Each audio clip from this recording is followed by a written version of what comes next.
आता subconscious mind हे child like brain असं हम्म. म्हणू शकतो आपण. काहीही त्याच्यामध्ये गेलं की ते खरं होतं. तर ते कसं खरं होतं तर डीप थॉट्स मी जे म्हटलं हम्म. ते मनापासून विथ फिलिंग केलेले विचार ते खरे होतात सबकॉन्शियस माइंडमुळे. आता सबकॉन्शियस म्हणजे काय ते सांगते. आपण श्वास घेतो, कोणाला माहिती किती श्वास घेतो? कोणालाच नाही माहिती. ती प्रॅक्टिस झाली आहे ना आयुष्यात. जन्म झालाय त्याच्यानंतर श्वास घेतल्याशिवाय जगता येत नाही. सो सबकॉन्शियसली चालू आहेत.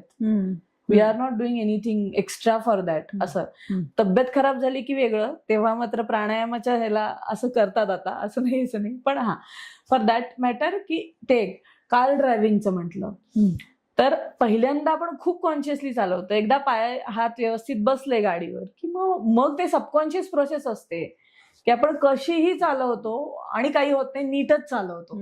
सो ते सबकॉन्शियसली प्रोग्राम झाला, रजिस्टर झालं. ब्रश करायला सांगावं लागत नाही, उठल्यावर आपण पहिले करतो, तेही रजिस्टर झालंय. So this is all logical mind filter करतो आणि सबकॉन्शियस माइंड ते फिक्स करतो आणि ते आपल्या आयुष्यभर चालतं. सबकॉन्शियसली फिट झालेल्या ज्या गोष्टी आहेत त्या आपल्या आयुष्यात खऱ्या होत असतात.